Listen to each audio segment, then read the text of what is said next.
Bien, bonjour à tous, bienvenue pour le webinaire EduRénov sur la rénovation des écoles en climat tropical.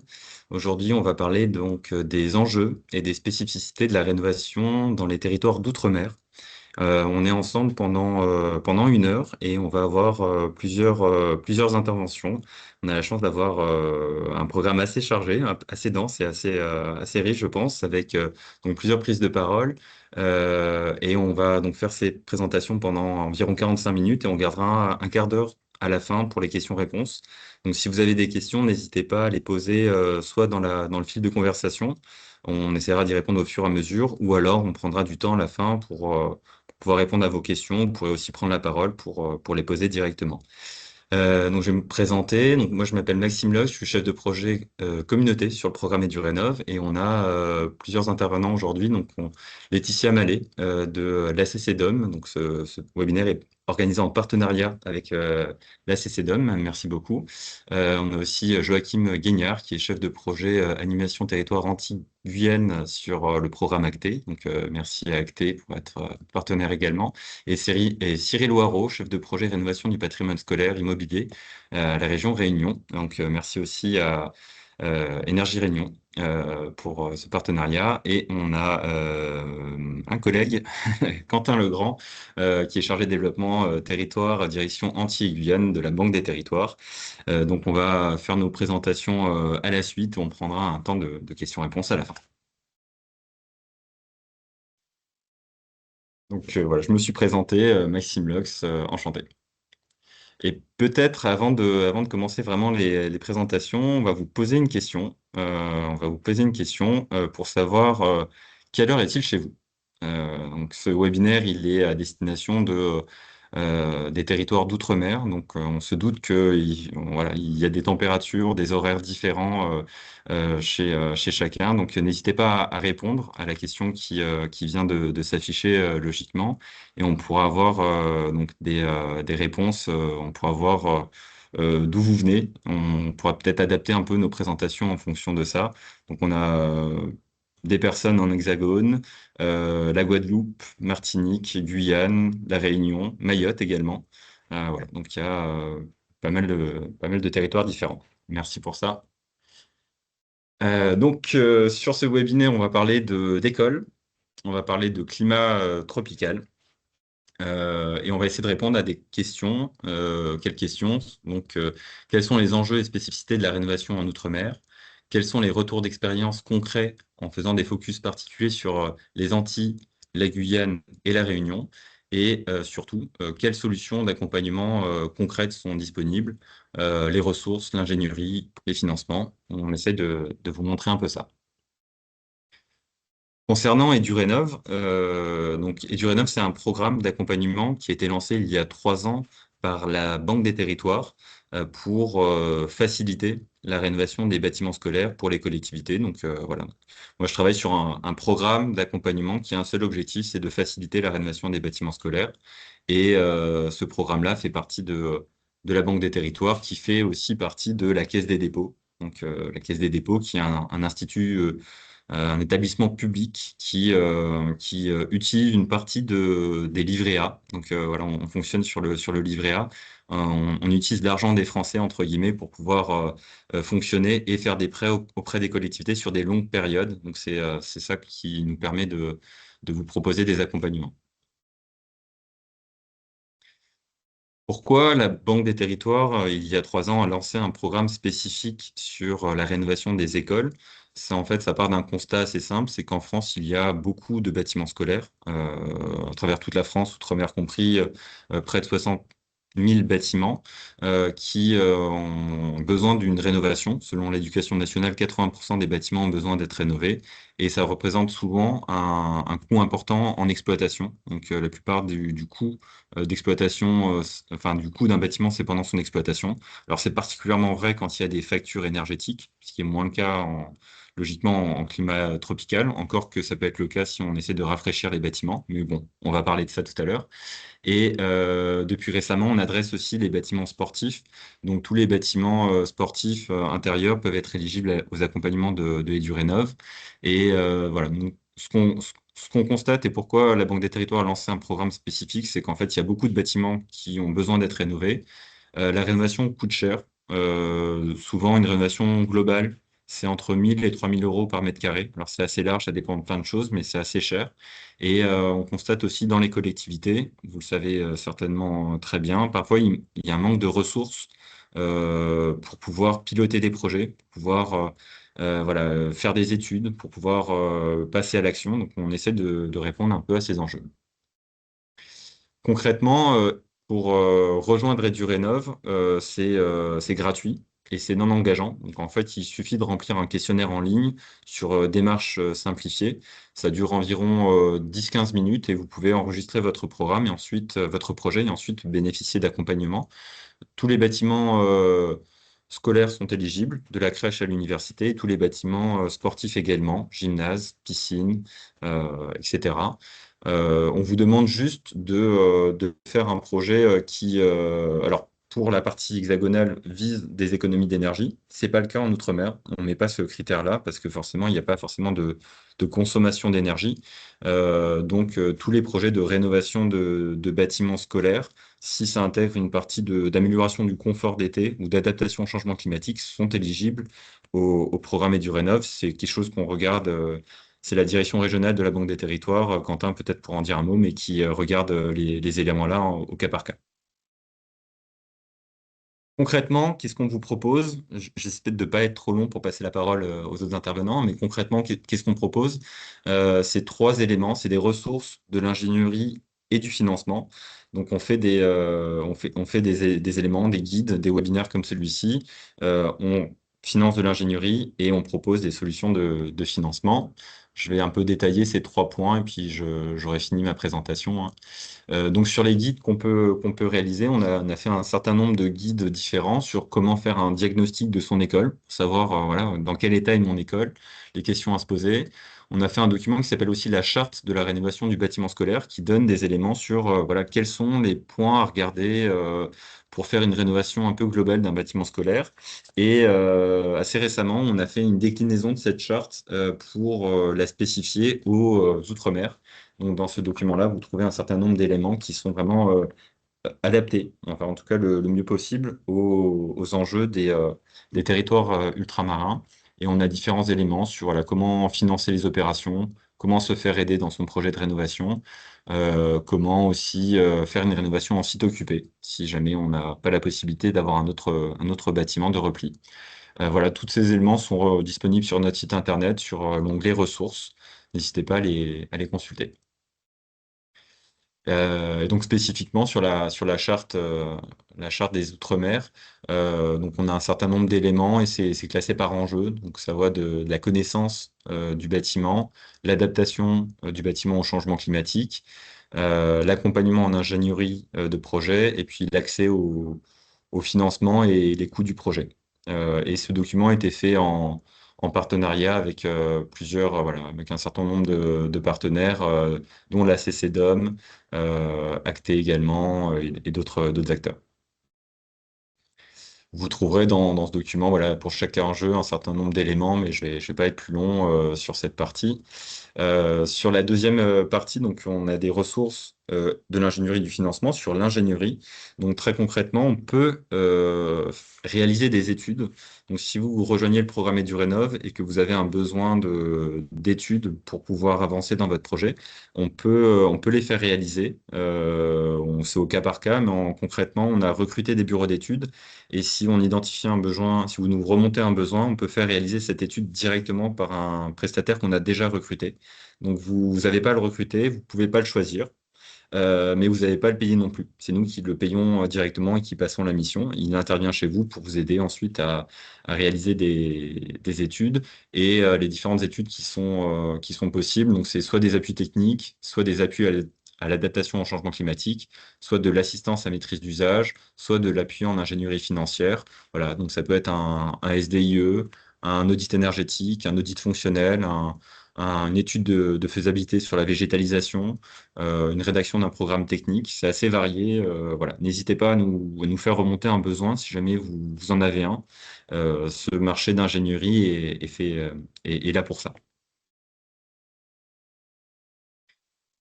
Donc je parle pas de financement parce que Quentin, tu en parleras un peu plus après.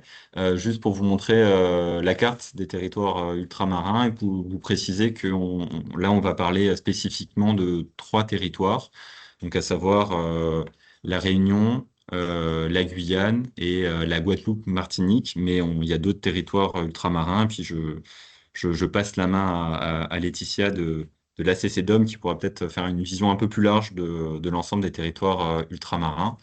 Voilà, Laetitia, je te remercie, je te passe la main. Bonjour à tous, merci beaucoup Maxime. Tu peux passer tout de suite à la prochaine slide. Donc, je suis Laetitia Mallet, je suis la déléguée générale de l'Association des communes et collectivités d'outre-mer. C'est une association qui regroupe l'ensemble des collectivités des 11 territoires d'outre-mer et les collectivités selon sur toutes les strates des collectivités, donc communes, PCI, les syndicats, les grandes collectivités, régions, départements, collectivités uniques.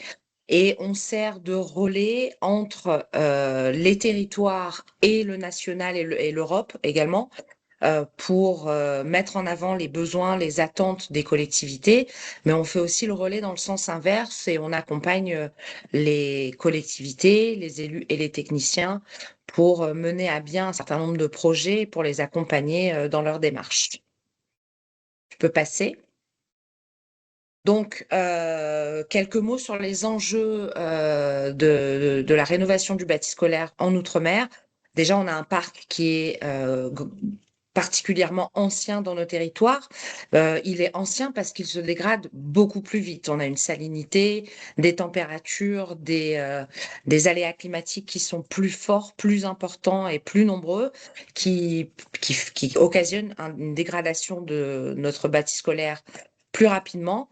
Et donc, c'est des coûts supérieurs pour les collectivités. Donc, la nécessité de rénovation est très importante et les collectivités ont forcément besoin de beaucoup plus d'appui.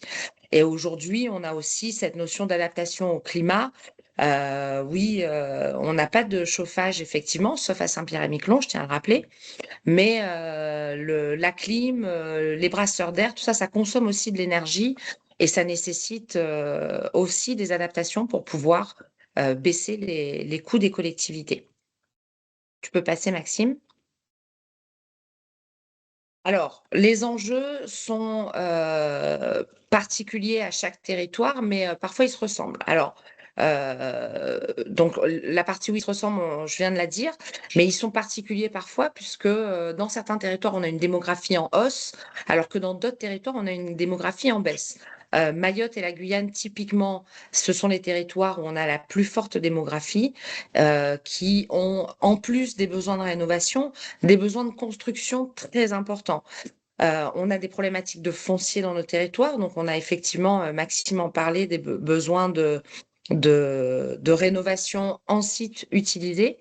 Et ensuite, on a des climats finalement qui se ressemblent, mais qui sont pas forcément les mêmes. Saint-Pierre-et-Miquelon, rien à voir avec les autres territoires. Mais ensuite, les enjeux, je parle par exemple de la Polynésie française, où on est sur des territoires très petits, avec des aléas climatiques très forts. Et donc, il y a des enjeux particuliers, notamment de protection anticyclonique. Et il y a des démarches qui sont menées dans le cadre de la rénovation des bâtis scolaires pour les adapter et en faire des abris anticycloniques, par exemple. Tu peux passer, Maxime?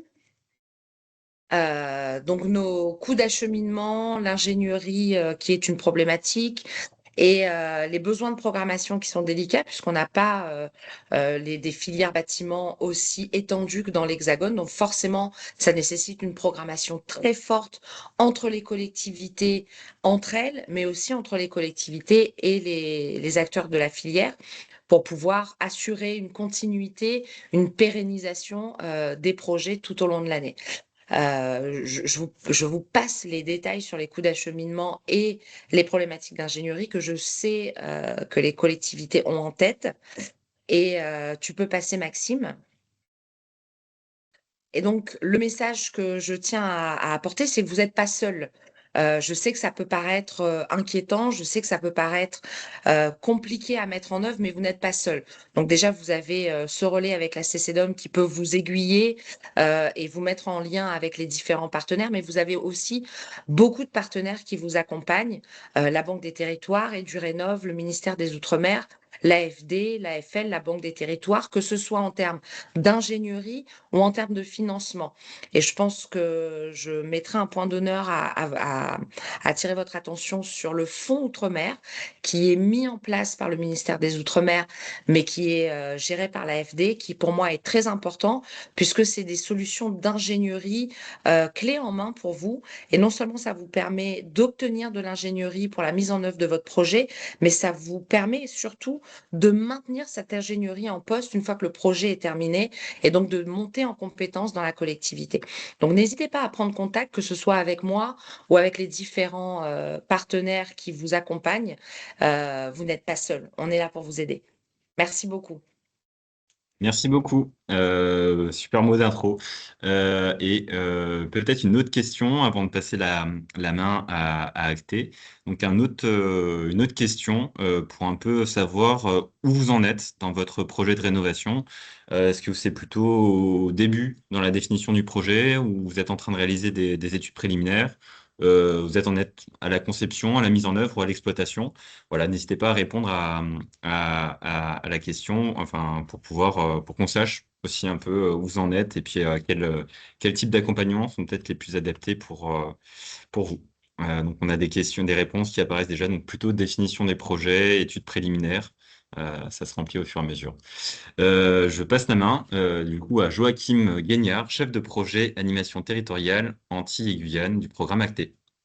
Tout à fait, merci. Bonjour à toutes et tous. Donc moi, je vais vous parler du programme Acté, qui vise donc à accompagner les collectivités territoriales dans la réalisation de leurs projets, et notamment au travers d'un fonds principal qu'on appelle le fonds Chêne. Donc ce fonds Chêne, peut-être que vous le connaissez déjà, mais ça va faire au moins un rappel pour ceux qui le connaissent. Et ceux qui ne le connaissent pas, je vais vous le présenter tout de suite. Donc cet appel à projet, il vise à financer donc les porteurs de projets publics, donc tout ce qui est collectivité, EPCI, syndicats d'énergie, sociétés publiques locales. Et donc, il va viser la rénovation des bâtiments tertiaires, publics territoriaux à usage tertiaire. Donc là, on parle de rénovation donc, des bâtiments scolaires. Évidemment, ils sont inclus dedans. Donc nous, ce qu'on va cibler dans le programme Acté et au travers du fonds Chêne, ce sont les bâtiments scolaires, collèges, lycées et les écoles. Nous, par contre, on n'a pas les universités dedans. Les crèches, bon, c'est un peu pas réellement un bâtiment scolaire, mais c'est aussi éligible, je tenais à le préciser. Et donc, nos taux de subvention vont aller jusqu'à 80% et je vais vous les détailler par la suite. Le fonctionnement qu'on a actuellement, c'est au fil de l'eau, donc c'est-à-dire que on échange ensemble sur votre projet, vous faites un dépôt de dossier et sous 2 mois, on vous donne une réponse sur votre dossier, ce qui permet d'aller beaucoup plus vite. Le seul point, et tu peux changer de slide, Maxime, s'il te plaît. Ah oui, d'abord le budget. Au niveau du budget, on a encore 2 millions d'euros de lignes budgétaires qui sont ouvertes pour les Outre-mer. Donc là, on parle des départements et régions d'Outre-mer. C'est ce qu'on va cibler dans cet appel à projet. Malheureusement, ne sont pas éligibles Polynésie, Nouvelle-Calédonie et par exemple Saint-Martin ou Saint-Barth. Mais le reste des Outre-mer sont tout à fait éligibles. Ce qu'on a dans cet appel à projet, donc c'est 5 lots, ressources humaines, outils de mesure et de suivi des consommations, les études énergétiques, les études de maîtrise d'œuvre et les assistances à maîtrise d'ouvrage. Ce que vous pouvez noter à travers ce programme, c'est qu'on ne va pas financer la partie travaux, mais la partie ingénierie amont du projet et accompagnement. Tu peux passer à la slide suivante. Le lot 1, donc on est sur le recrutement des économes de flux. Aujourd'hui, le programme Acté finance des postes en collectivité. Alors, ce ne sont pas des salariés Acté, ce sont des salariés de la collectivité, mais disons que le financement sera pris en charge pour partie par le fonds Chêne et donc par le programme Acté. Donc, suivant le type de poste, vous allez avoir des plus ou moins de financement, donc plus de financement pour les CDD, un peu moins pour les CDI.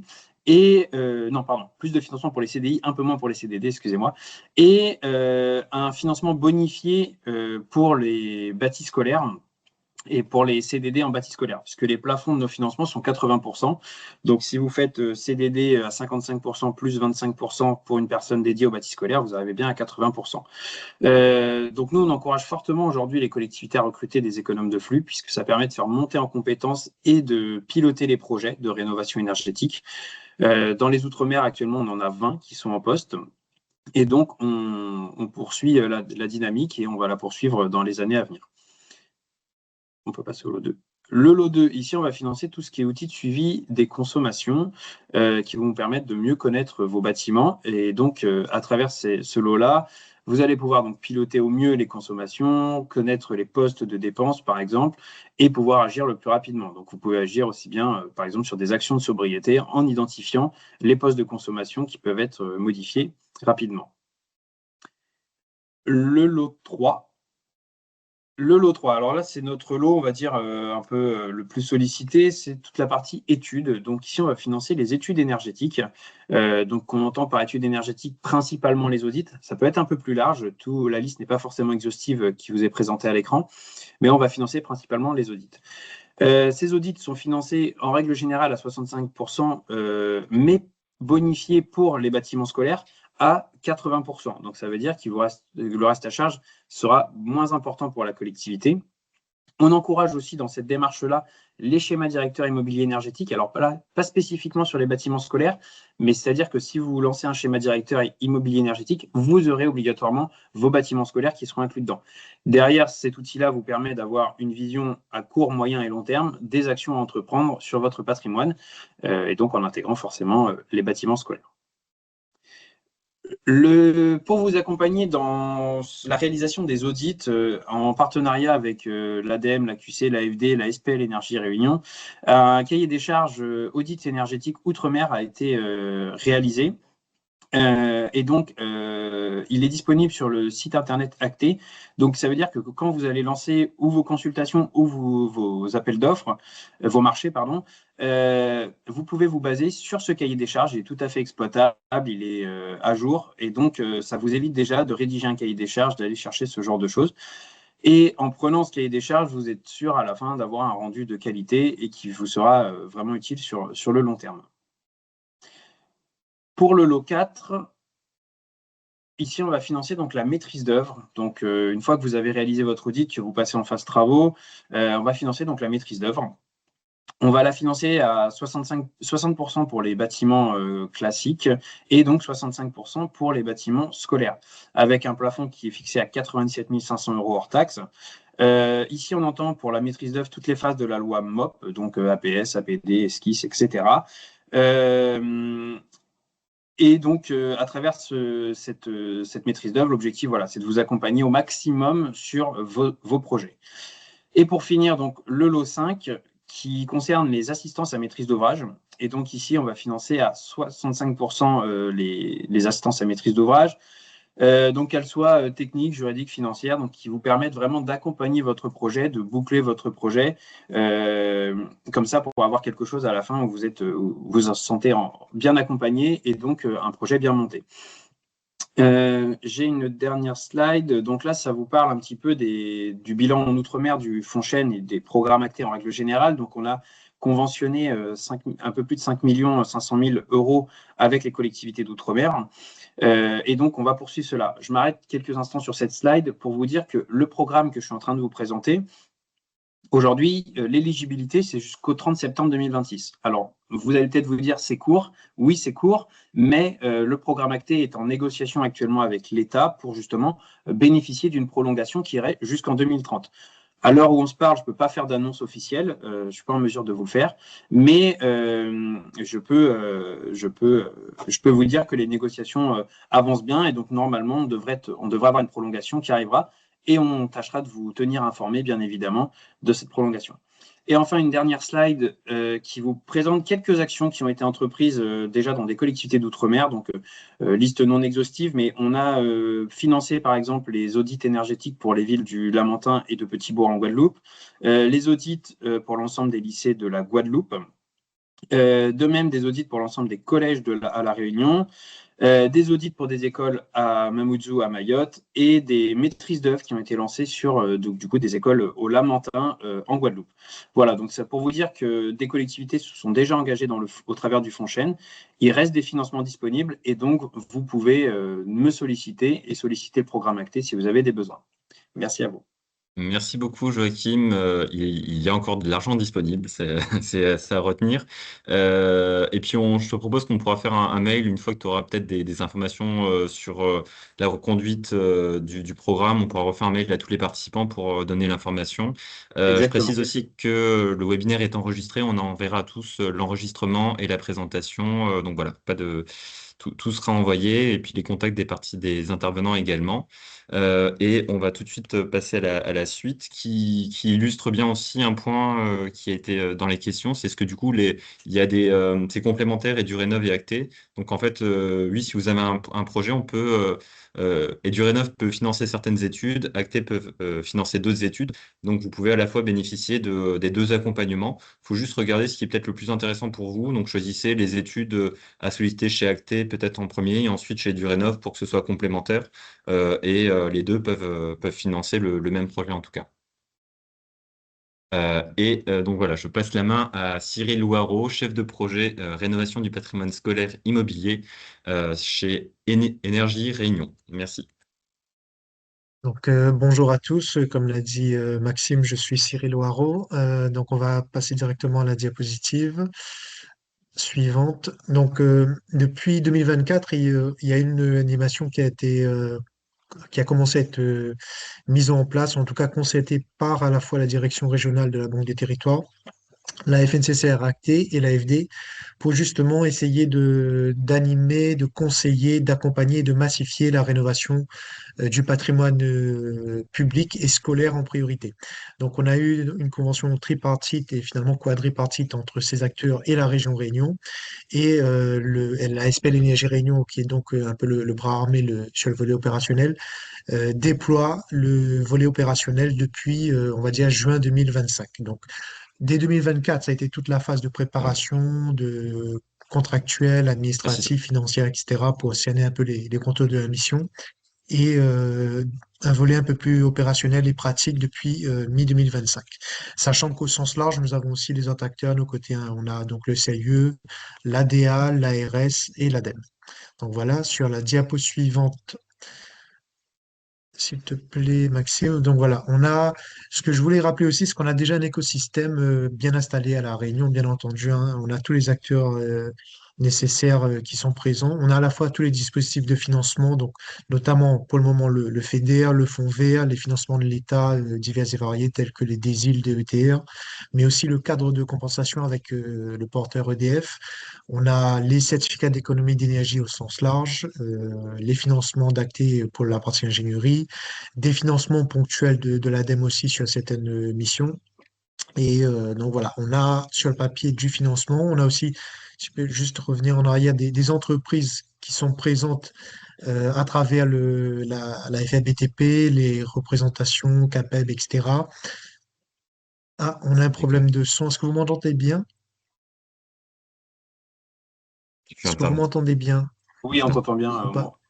Oui, D'accord, oui. Ah on non, avait eu un petit message dans le chat. c'est le même. Donc oui, je disais Pardon, on a désolé. déjà les, on a Euh, déjà mince, les, est-ce que c'est que chez moi?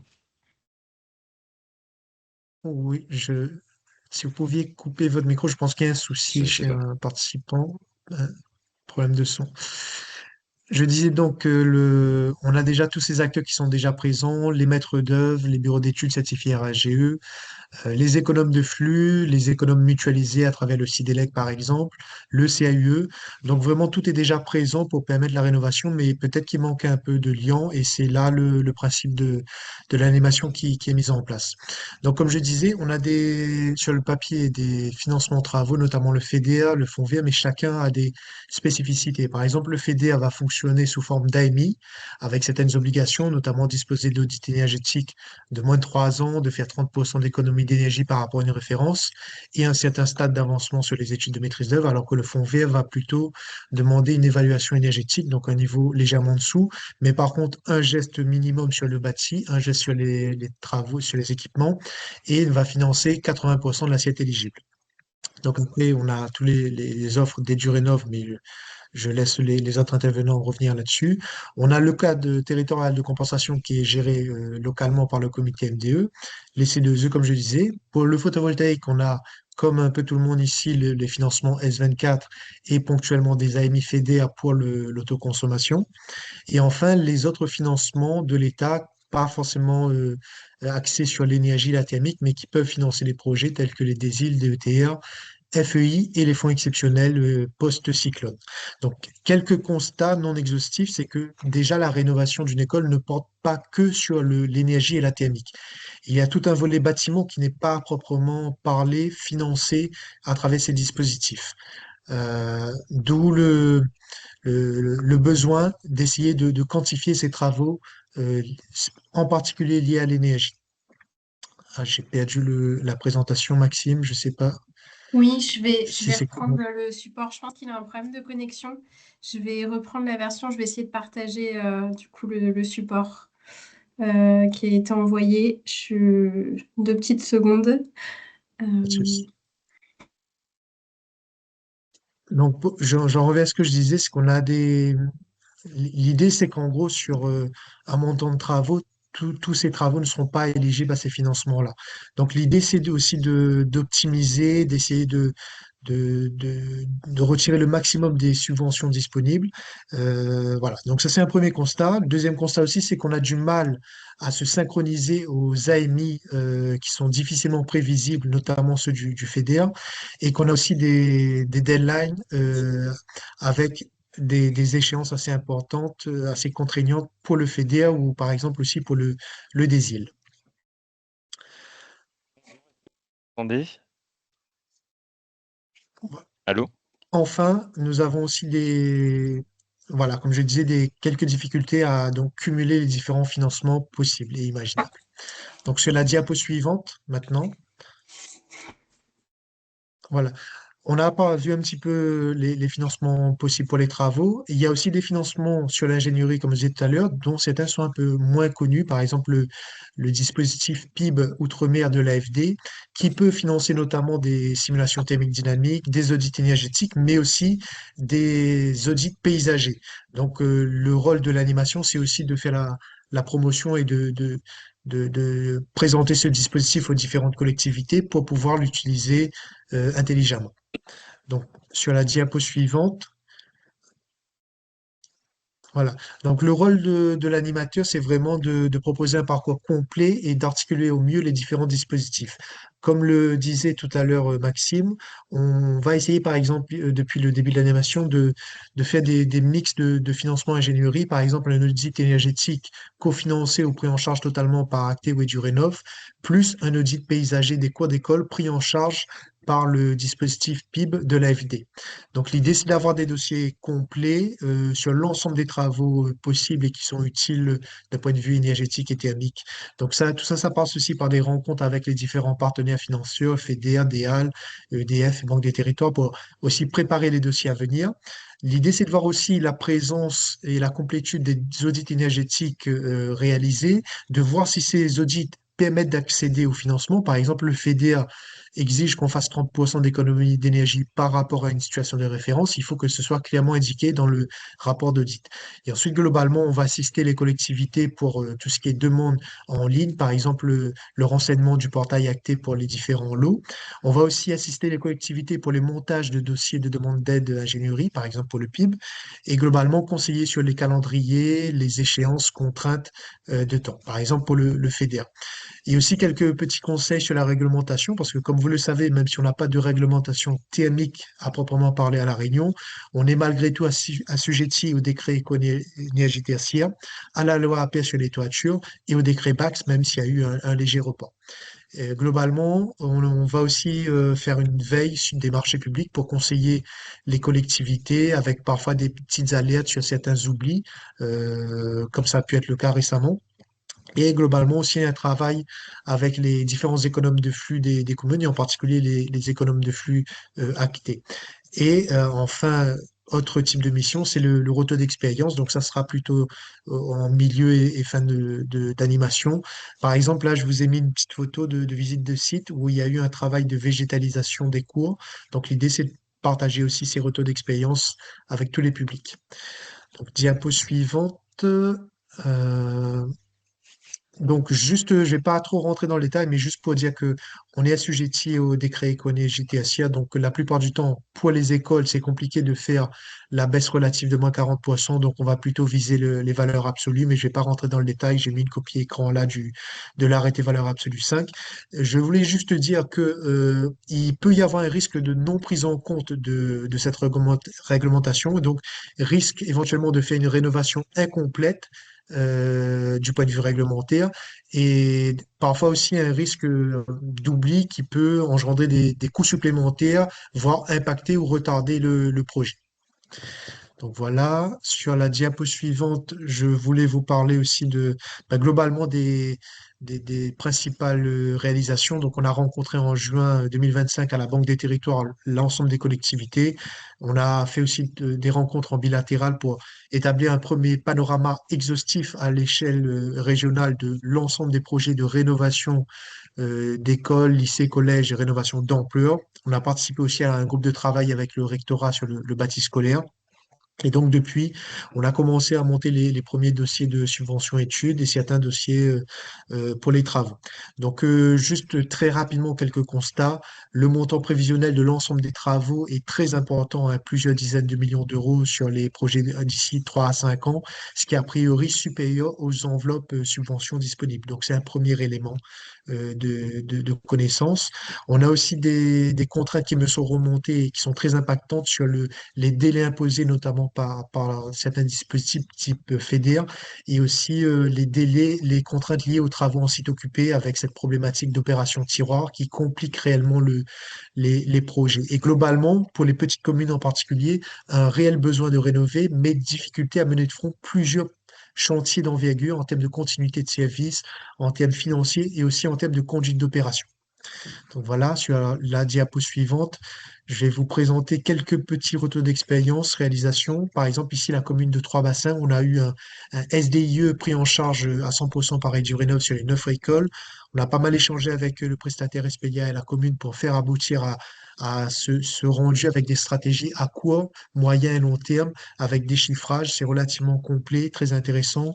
L'idée, c'est de poursuivre avec par exemple, 2 audits énergétiques éventuellement financés par l'AFD et le reste avec un cofinancement acté. En tout cas, c'est ce qu'on souhaite. Un autre exemple, par exemple, sur la diapo suivante, la commune du Port, où pareil, les échanges avec Edurénov ont permis la prise en charge de 5 audits énergétiques. Et là, l'idée, c'est qu'on est en train de voir avec l'AFD justement pour compléter par des audits paysagers sur ces mêmes écoles pour faire un projet de rénovation d'ampleur et globale pour travailler sur tous les aspects. À côté de ça, il y a d'autres petites missions type recherche de financement pour des systèmes de GTC sur la piscine municipale. Autre exemple sur la diapo suivante, bon, c'est un peu le même principe. Sur la commune de l'Étang-Salé, où pareil, Edurénov finance à 100% SDIE sur 5 écoles. Donc les rendus viennent d'être livrés avec les premiers chiffrages. Donc je rentre pas plus dans les détails. Diapo suivante, parce que je suis un petit peu en retard. Alors, en dehors des durées rénov, mais toujours dans le cadre de l'animation, on a aussi accompagné, par exemple, la commune de Petite-Île avec un cofinancement de l'audit énergétique par le programme ACT. Et cet audit a permis notamment d'orienter la décision pour le financement travaux. On a donc déposé avec la commune, enfin, la commune a déposé un dossier des îles pour le financement des travaux, vu la priorité et les conclusions de l'audit énergétique. Diapo suivante. Quelques exemples à la volée. Sur la région Réunion, nous avons fait un audit thermique flash avec l'AFD, ce qui a permis de faire des simulations thermiques dynamiques, un chiffrage travaux. Et là, on est en phase de recherche d'AMO pour faire réaliser les travaux. Enfin, dernière diapo, il me semble, voilà la commune de Saint-Leu, où j'ai assisté la commune pour l'élaboration et le montage d'un dossier de subvention des îles pour un projet de clim solaire sur 5 écoles. Donc, on a visité avec la commune les écoles, on a co-rédigé la note de présentation, fait les chiffrages, sur le volet clim, photovoltaïque, etc. Et donc l'idée, c'est après cette première étape, c'est d'aller plus loin, d'avoir un AMO pour chiffrer des travaux supplémentaires sur notamment la végétalisation des cours d'école pour faire encore une fois un projet complet. Donc voilà, je m'arrête là. J'ai été un peu long, désolé. J'ai eu quelques problèmes de mon côté. Apparemment, il y avait quelques problèmes de son avec certaines personnes. Donc désolé pour les petits loupés. Merci beaucoup Cyril. Est-ce que vous m'entendez? Ah oui, super. Merci beaucoup. Non, Oui. je vous prie de m'excuser, il y a eu un problème de connexion de mon côté, donc la présentation est partie. Et puis merci Marie pour du coup la reprise de la présentation. Très utile d'avoir un backup. Désolé Cyril pour ça, et puis merci pour cette présentation très, très détaillée. Et puis on voit l'expertise technique qui est mise à disposition des collectivités de la Réunion. Donc merci, merci à toi. Donc on continue sur la Guyane avec Quentin Legrand qui est chargé de développement territorial de la Banque des Territoires sur la région, direction régionale Antilles et Guyane, qui pourra faire un focus particulier sur la Guyane et aussi un focus sur les types de risques de ces territoires et les solutions de financement de la Banque des Territoires également. Merci, Quentin. Oui, bonjour à tous. Merci Maxime. Effectivement, voilà un petit focus sur les projets qu'on a déjà pu mener en Guyane via le programme EduRénov. Et puis aussi, voilà, merci pour l'organisation de ce webinaire, surtout dans un contexte post-élection. Et félicitations voilà, aux nouveaux élus, aux mairies reconduites, effectivement sur ces beaux projets d'éducation voilà, qui sont des projets de mandature et qu'on a hâte en tout cas de porter avec vous. Donc peut-être passer assez rapidement sur voilà, le contexte spécifique de la Guyane, hein, qui est assez particulier, notamment par le climat équatorial qui nous caractérise, avec un taux d'humidité élevé, une pluviométrie très conséquente et des températures moyennes très élevées. À titre d'exemple, on a un peu plus de 2800 millimètres de pluie par an, alors qu'à Paris, pour nos collègues, en tout cas, c'est 640 en moyenne. Donc on voit bien déjà la différence de climat et surtout une répartition inégale hein, sur l'année entre la saison sèche et la saison des pluies. On a aussi des problématiques qui ont déjà été soulevées, mais qui sont importantes à rappeler, hein, notamment de distance géographique avec l'Hexagone et les Antilles, où on a, nous, des difficultés assez importantes d'approvisionnement de matières premières et de coûts. Pour rappel, hein, par rapport à 2019, on a vu une augmentation des coûts de construction et aussi de rénovation augmenter de 30 à 40. Donc on comprend bien la difficulté que ça peut être pour une collectivité, en tout cas, d'entreprendre ce type de projet de rénovation. Et aussi, voilà, ça a été également rappelé sur la dynamique démographique.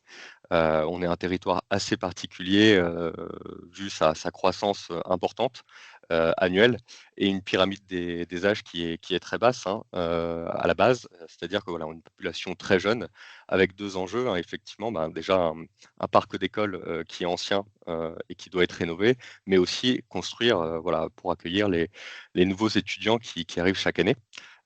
J'ai mis une petite note de bas de page où voilà, c'est tous les 8 mois en moyenne qu'une école doit être construite à Saint-Laurent-du-Maroni. Et donc, c'est vraiment un enjeu pour les collectivités de Guyane, hein, sur les 230 écoles, de pouvoir accueillir tout le monde dans de bonnes conditions. Et comme ça a été rappelé aussi par d'autres présentateurs, voilà, de pouvoir gérer le site occupé, les travaux en site occupé pour accueillir les élèves dans de bonnes conditions. Et sur la slide suivante, on va pouvoir voir voilà, qu'il y a certaines conséquences à ce contexte. Donc, un parc vieillissant à un rythme très soutenu, notamment à cause de l'humidité. Des dégradations aussi qui sont très importantes, hein, puisque c'est des fois des structures en bois qui sont exposées aux intempéries et des coûts d'entretien qui sont accrus. Je voulais juste faire ici une petite aparté aussi sur les conditions d'éducation, hein. On a eu beaucoup de témoignages, en tout cas en Guyane, sur la difficulté pour le corps éducatif, mais pour les élèves de suivre les cours dans de bonnes conditions, puisque je l'ai rappelé, hein, le mix humidité-chaleur, donc l'indice Humex, hein, fait que des fois, voilà, il y a des jours qui sont très compliqués.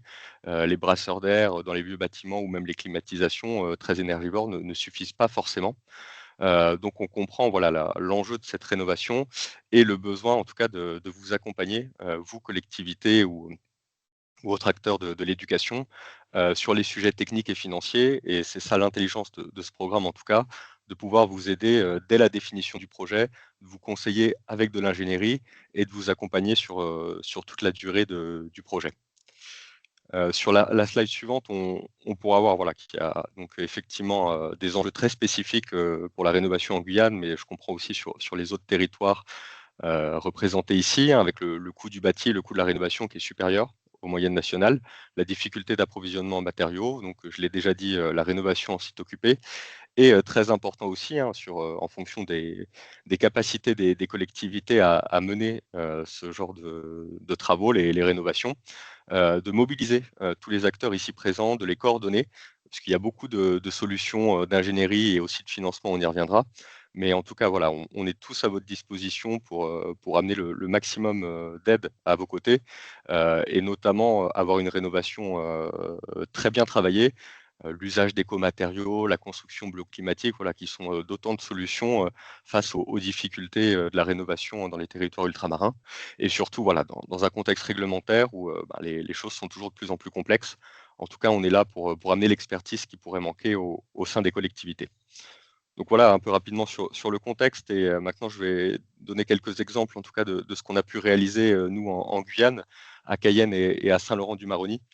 Donc la slide suivante, on pourra voir en tout cas qu'on a pu travailler à la réalisation d'audits à Cayenne et Saint-Laurent, donc sur 6 écoles au total.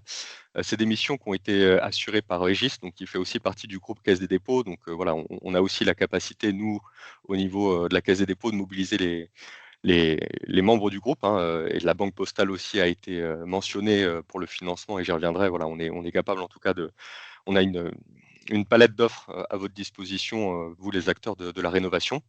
Et surtout, ce qui était extrêmement intéressant, c'est voilà, la diversité, en tout cas, des sujets abordés par les audits. C'est aller de la question architecturale, donc c'est tout ce qui est structure, toit, façade, seconde œuvre, aux questions réglementaires aussi sur la partie électricité, incendie, personnes à mobilité réduite. Je pense aussi donc à la partie énergétique, comme je l'ai mentionné, sur tout ce qui est voilà, électricité, climatisation, où on est capable d'avoir des relevés, des audits et en tout cas des conseils qui sont prodigués aux acteurs de l'éducation. Et voilà, sur la partie énergétique même, on y reviendra plus tard, mais sur les solutions qui sont proposées pour être plus économe et avoir une vision installée sur le bioclimatisme. Et ça, on le verra sur les slides d'après, si on peut passer à la suivante, s'il vous plaît. Voilà, et ce qui est très intéressant sur ces audits, c'est voilà, l'ensemble des scénarios qui ont pu être proposés. C'est pas une solution, forcément, imposée, hein. C'est vraiment une solution qui est co-construite, avec les acteurs de la chaîne éducative, que ce soit les élus, les services techniques, les directions de l'éducation, mais aussi, le plus souvent possible avec les élèves, et le personnel éducatif. Donc on voit vraiment qu'on essaye d'être très intelligent sur, les scénarios qu'on va proposer et tout en prenant en compte les différents niveaux de coûts. Ce qui est très intéressant dans les audits qu'on a vus à Cayenne et Saint-Laurent, c'est que souvent la partie rénovation qui amène une adaptation face au climat et au changement climatique est la partie la moins chère. Ce qui a vraiment fait monter les prix, c'est toute la partie réglementaire à cause de la vétusté du bâtiment, la vétusté du bâti, des bâtiments et l'âge que certains ont, hein. Il y a l'école de mémoire Caman vous pourrez voir une photo, qui a été construite en 1976, donc elle a 50 ans. Donc forcément, voilà, il y a quand même quelques travaux à entreprendre, mais pour en tout cas la rendre moins énergivore, faciliter les cours dans un climat plus adapté, hein, en termes d'humidité et de chaleur, c'est vraiment les coûts les moins importants pour mettre en place ces scénarios de rénovation. Et donc voilà, hein, c'est ce que je mets ensuite sur la slide, où on prend vraiment en compte la gestion la gestion des eaux, pardon, la question du confort thermique, et en tout cas, voilà, être sûr que l'enseignement puisse se passer dans de très bonnes conditions. La slide suivante, s'il vous plaît. Merci. Et donc voilà, ensuite, ben, après ces audits, hein, se passe concrètement la question de la conception, et de la mise en œuvre. Donc nous, en tout cas en tant que Banque des territoires et plus largement tous les acteurs du programme EduRénov, voilà, on peut, ben, préciser, soit par une nouvelle ingénierie les besoins. On est aussi capable d'accompagner, au choix d'un scénario de rénovation et surtout, on est un acteur qui peut mobiliser du financement. On y reviendra sur la dernière slide, où voilà, nous, on a des ressources, en tout cas de financement, pour les collectivités, pour les acteurs de l'éducation. Et notre objectif vraiment, c'est voilà, d'aider à la définition du projet, à la mise en place d'études préliminaires, mais aussi d'aider au mieux pour que les projets se concrétisent. On a vraiment cette ambition et ça, c'est vraiment l'âme du programme, hein, d'avoir des bâtiments rénovés sur tout le territoire, que ce soit dans l'Hexagone ou dans les territoires ultramarins, et d'avoir des projets concrets qui sont positifs, hein, pour les élèves et pour le personnel enseignant. Et donc peut-être rapidement, juste pour finir sur la dernière slide et laisser la place aux échanges et questions-réponses. Donc voilà, la Banque des territoires est capable de mobiliser donc des prêts en transformation écologique pour ces projets de rénovation. Comme l'a dit Maxime, voilà, avec le critère en tout cas d'adaptation au changement climatique, de confort thermique, au-delà de la question pure et simple de l'économie d'énergie. Et voilà, c'est avec ces financements qu'on peut concrétiser des projets. C'est un emprunt qui est contracté auprès de notre établissement par les collectivités à des taux très intéressants, puisqu'aujourd'hui on est à des taux du livret A plus 0,50%. Le taux du livret A est aujourd'hui à 1,5, hein, donc c'est des emprunts à 2% qui peuvent aller d'une durée de 20 à 60 ans. Donc effectivement, qu'est-ce que ça permet pour les collectivités, hein? C'est de réaliser ce projet euh, tout en gardant de la capacité d'autofinancement et tout en étant en mesure d'investir et de faire fonctionner la collectivité. On sait qu'il y a des questions de ressources. C'est un enjeu vraiment pour les collectivités et d'autant plus aujourd'hui. Donc le recours à l'emprunt est très positif puisqu'il permet vraiment d'équilibrer les opérations et tout en ayant une politique ambitieuse de rénovation du bâti. Et c'est vraiment un enjeu, hein, on le comprend en tout cas pour les collectivités et les élus, de répondre à cette attente des populations. Donc en tout cas, pour finir là-dessus, on est vraiment à votre disposition. On est prêt à échanger. Il y a aussi les collègues de la Martinique et de la Guadeloupe qui sont dans ma direction régionale et on s'adaptera toujours aux spécificités du territoire, hein, notamment avec les normes antisismiques, les normes anticycloniques qui ne sont pas le cas en Guyane. Et vraiment, voilà, de la définition du projet jusqu'à son financement pour sa mise en œuvre. Voilà. Merci beaucoup Quentin, très clair sur le contexte local. Merci pour les exemples très concrets et cette partie sur le financement qui est du coup souvent le nerf de la guerre quand même pour pouvoir lancer des projets, comment les financer. Donc on arrive à la fin de la partie présentation. Donc merci beaucoup aux intervenants. Il y a eu plusieurs questions dans le chat, mais ce qu'on vous propose maintenant, si vous le souhaitez, c'est de poser directement vos questions, si vous en avez. Donc il y a un bouton au milieu de l'écran en haut qui est lever la main. Donc si vous voulez prendre la parole, n'hésitez pas à cliquer sur ce bouton pour voilà, afficher votre intérêt pour poser une question. On vous donnera la main, vous pouvez activer votre micro pour intervenir si vous le souhaitez. Donc voilà, n'hésitez pas à lever la main pour pouvoir prendre la main. Mais sinon, on va prendre peut-être certaines questions qui ont été posées dans le chat. Il y avait alors il y en a certaines qui arrivent. Y a-t-il des modalités de financement spécifiques pour les universités? Quentin, tu as peut-être la réponse. Donc, sur les universités, quelles sont les modalités de financement spécifiques? Voilà, cas de figure particulier, les universités. Alors, pour les universités, il n'y a pas de modalité spécifique, hein. Effectivement, vous êtes un emprunteur éligible, en tout cas auprès de la Banque des territoires. Et après, la seule question à se poser, c'est est-ce que votre projet est éligible et rentre dans le cadre du programme EduRénov? Si la réponse est oui, c'est les modalités de financement déjà évoquées qui s'appliquent, hein. Donc, c'est-à-dire, on est capable de mobiliser de la ressource sur fonds d'épargne, livret A, pour ce type de financement. Effectivement, il y a aussi de la ressource fixe, hein, mais voilà, j'en parle un peu moins et on rentrera, si vous le souhaitez, dans les spécificités de votre projet et l'étudier ensemble. Merci. Il y a une main levée de B. Razan. Voilà, vous pouvez prendre la parole logiquement pour poser votre question. Oui, ben ça, c'est un complément de la question que j'ai déjà posée sur le financement des universités, puisqu'on a déjà fait plusieurs démarches auprès de l'AFD notamment. Et bon, ce qui en est ressorti, c'est que l'université ne peut pas faire de prêt. Et donc, du coup, on n'a pas pu avoir de financement par rapport à cette problématique.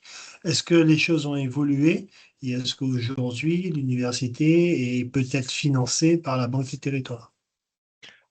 Alors, je ne peux pas parler pour les collègues de l'AFD qui évoluent dans nos territoires, hein. Je ne connais pas du tout le contexte spécifique du dossier. En ce qui concerne la Banque des territoires, voilà, il faut regarder la situation spécifique de l'université, sa capacité d'emprunt, puisqu'on essaye aussi, en tout cas collectivement, d'être intelligent. Un prêt oblige, hein, un remboursement. Et donc, on évaluera votre capacité à emprunter. Si elle est correcte et suffisante, effectivement, en fonction de la nature du projet, on pourra étudier votre demande. et vous proposer une offre de financement. Mais effectivement, ça dépend, et c'est peut-être là le sujet, de la capacité de financement de l'université. Mais ce que je vous propose en tout cas, c'est qu'on prenne attache et qu'on échange sur ce sujet, sur ce besoin, et on rentrera dans le détail spécifique de vos attentes. Rendez-vous est pris. Une autre question, peut-être encore pour toi, Quentin, sur la partie est-ce que plusieurs projets peuvent-ils être financés sur plusieurs écoles? Voilà, est-ce qu'il y a des choses qui peuvent. Il y a plusieurs prêts qui doivent être réalisés pour plusieurs écoles? Est-ce que c'est un seul prêt? Est-ce qu'il y a des modalités particulières pour la Banque des Territoires? Oui, alors encore une fois, effectivement, on regarde au cas par cas, mais globalement, on peut proposer un prêt unique pour financer un programme de rénovation. Il n'y a pas de difficulté majeure. Néanmoins, pour des questions techniques et d'ingénierie financière, si les travaux sont prévus par phase, il y a peut-être un intérêt à prévoir plusieurs prêts qui commenceront à des moments différents, justement pour limiter la charge financière des emprunts. En tout cas, tout ça se travaille avec les équipes de la Banque des Territoires pour vraiment être intelligent et correspondre vraiment aux besoins de la collectivité. Voilà, on a des modalités de préfinancement, de mobilisation du prêt qui permettent en tout cas vraiment d'avoir une ingénierie sur mesure d'un point de vue financier pour financer les projets. Donc oui, c'est tout à fait possible, mais voilà, on étudie au cas par cas pour vous faire une offre sur mesure. Merci pour la réponse. Il y a donc le contact qui est donné, donc qui est pris. Je vous ai mis aussi dans le chat un lien pour retrouver pour l'ensemble des territoires ultramarins ou même d'Hexagone, les contacts des directions régionales de la Banque des Territoires pour demander un échange sur votre projet en particulier. Parce que voilà, il y a toujours des spécificités à chaque projet. Donc, quand c'est un projet en particulier, c'est utile d'avoir un échange bien spécifique pour savoir si oui, c'est possible, dans quelles conditions, quels documents donner, etc. Il y avait d'autres questions dans le chat en les remontant un peu. Voilà, n'hésitez pas à lever la main aussi, hein. Mais il y avait une question sur la climatisation. Voilà, c'est toujours un projet, voilà, un point un peu particulier. Peut-être sur des avis plus techniques, Cyril, Joachim, est-ce que du coup, nous, déjà, on est plutôt dans une logique de bioclimatisme au maximum, mais qu'en est-il de la climatisation? Qu'en pensez-vous? Comment l'intégrer du mieux possible?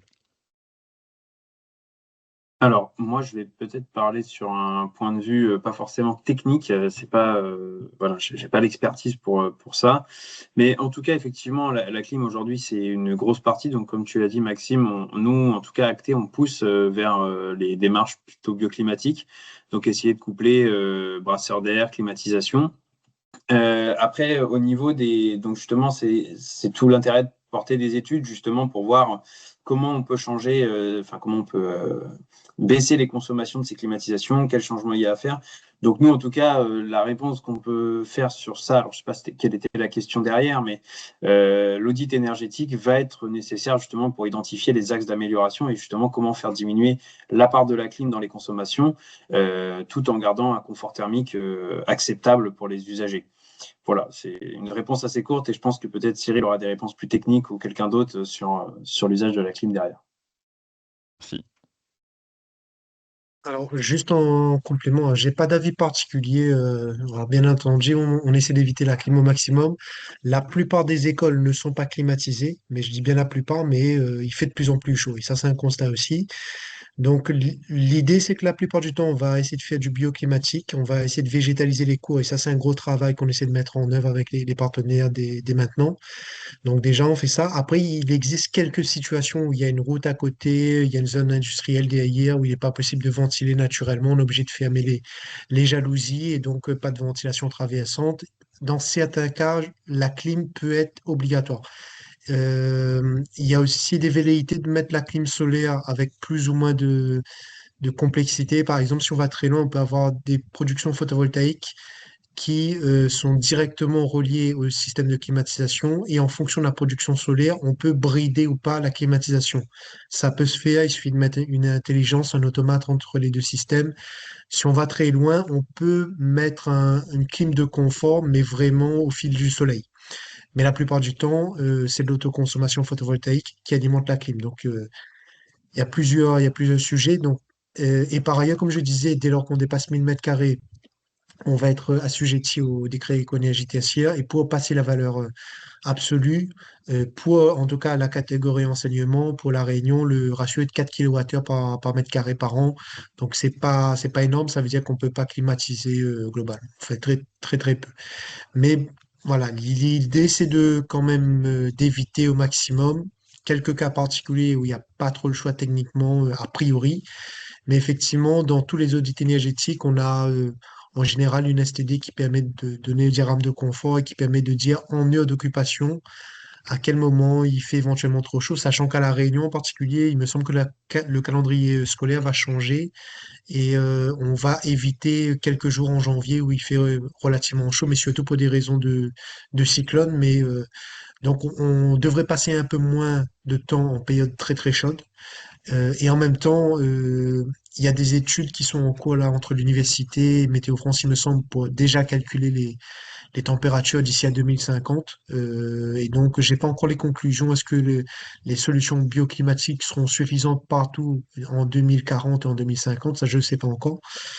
Voilà, mais par ailleurs, il y a d'autres études, beaucoup d'études, notamment le programme Ombré sur l'optimisation de la climatisation avec notamment du couplage brasseur d'air et climatisation, augmentation des consignes d'eau glacée, des consignes de température de split.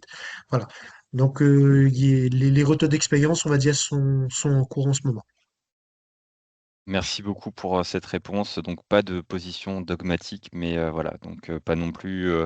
Faut faire des études. Et puis, il y a des solutions donc bioclimatisme passives qui peuvent être appliquées. On voit un brasseur d'air tourner au-dessus de ta tête, Cyril.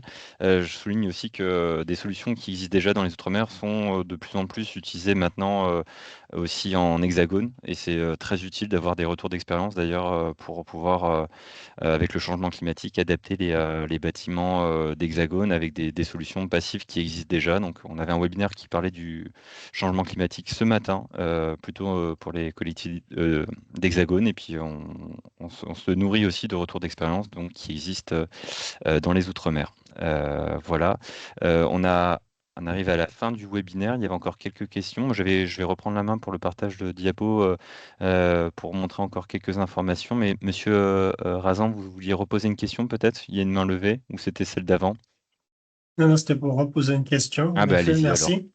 Et en fait, très rapidement, savoir si il y a déjà un certain nombre de critères qui sont prévus pour que les projets soient éligibles. Je n'ai pas regardé toute la documentation encore, savoir s'il y a des critères spécifiques, protection de façade, rénovation de toiture, ce genre de trucs. Est-ce que c'est automatiquement éligible ou il faut faire forcément une étude énergétique, avoir un diagnostic énergétique préalable? Ok, bah, très bonne question. Et pour être tout à fait transparent, on est en train de regarder pour fixer des critères spécifiques qui soient très, très précis. Pour le moment, c'est plutôt au cas par cas, dans une logique, comme ça a été dit un peu en réponse à la question sur la climatisation, de limiter le recours à la consommation énergétique. Donc, dès lors que c'est dans un optique de rénovation sans recourir à trop d'énergie, notamment pour la climatisation, on peut l'accepter au sein des Durénov et dans la partie du prêt transformation écologique. On essaye de regarder des critères très précis, mais l'idée c'est de rester aussi un peu agile et puis voilà, de ne pas demander trop d'études pour regarder des éligibilités. Donc c'est plutôt au cas par cas et puis c'est en lien avec du coup l'échange que vous pourrez avoir avec vos contacts en direction régionale qui vous diront si oui ou non c'est dans les clous. Voilà, donc plutôt au cas par cas pour l'instant. J'ai renvoyé une question sur un peu du coup, la suite. Donc, de quoi avez-vous besoin concrètement pour rénover votre bâtiment, pour réaliser une rénovation? Donc voilà, n'hésitez pas à nous dire, ça nous aidera aussi peut-être à calibrer des choses par la suite. Voilà, donc si vous avez besoin d'études, de sous, d'autres choses auxquelles on n'a pas encore pensé, vous pouvez nous le dire là dans le questionnaire qui s'est affiché de quoi vous avez besoin pour qu'on sache ce qu'on peut faire pour vous aider. Donc on a fait la partie questions-réponses. Peut-être juste quelques informations avant de conclure. On organise d'autres webinaires. Donc on a un programme de webinaires sur le premier semestre. Donc on est aujourd'hui sur la partie donc rénovation des écoles en climat tropical spécial outre-mer. Mais il y a d'autres webinaires qui arrivent bientôt qui peuvent vous intéresser. Notamment le 30 avril prochain, on fait un webinaire qui sera à 9 h du matin, mais il sera disponible en replay. Donc si ça vous intéresse et que c'est pas le bon horaire pour vous, n'hésitez pas à vous inscrire. On vous enverra de toute façon l'enregistrement et la présentation. Donc on va parler de l'ingénierie et notamment comment profiter de l'ingénierie et du rénov sur voilà, faire réaliser un audit énergétique, un plan d'adaptation au changement climatique, une végétalisation de cours d'école. C'est le type d'études qu'on peut faire réaliser, qui sont complémentaires aux études qui sont réalisées par Acté notamment. Mais aussi, on a des études sur l'ingénierie financière, par exemple, sur voir comment voilà, financer un projet entre la répartition entre de l'autofinancement, de la subvention, du prêt. On peut aussi vous aider à aller chercher des subventions éventuellement si vous avez besoin de regarder ça.